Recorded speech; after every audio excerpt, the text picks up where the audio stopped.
अपने मृत पिता के शरीर का मांस आखिर क्यों खाया था पांडवों ने? दोस्तों, आज हम आपको बताएंगे जिसमें पांचों पांडवों ने अपने मृत पिता पांडु का मांस खाया था। उन्होंने ऐसा क्यों किया, आइए जानते हैं। पांडु के 5 पुत्र युधिष्ठिर, भीम, अर्जुन, नकुल और सहदेव थे।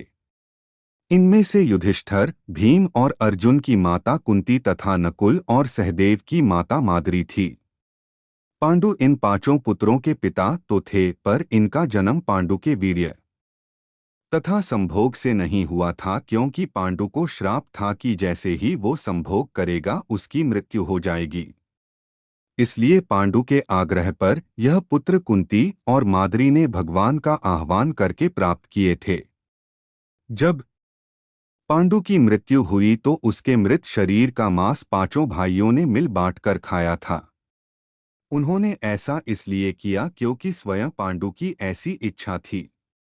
चूंकि उसके पुत्र उसके वीर्य से पैदा नहीं हुए थे, इसलिए पांडु का ज्ञान कौशल उसके बच्चों में नहीं आ पाया था। इसलिए उसने अपनी मृत्यु पूर्व ऐसा वरदान मांगा था कि उसके बच्चे उसकी मृत्यु के पश्चात उसके शरीर का मांस मिल बांट कर खा ले, ताकि उसका ज्ञान बच्चों में स्थानांतरित हो जाए। पांडवों द्वारा पिता का मांस खाने के संबंध में दो मान्यता प्रचलित है। प्रथम मान्यता के अनुसार मांस तो पांचों भाइयों ने खाया था, पर सबसे ज्यादा हिस्सा सहदेव ने खाया था।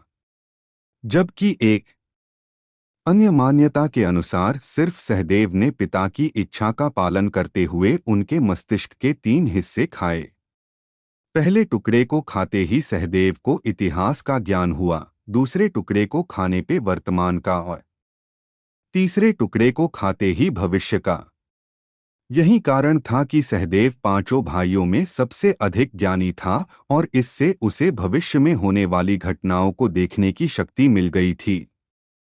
शास्त्रों के अनुसार श्री कृष्ण के अलावा वो एकमात्र शख्स सहदेव ही था जिसे भविष्य में होने वाले महाभारत के युद्ध के बारे में संपूर्ण बातें पता थी।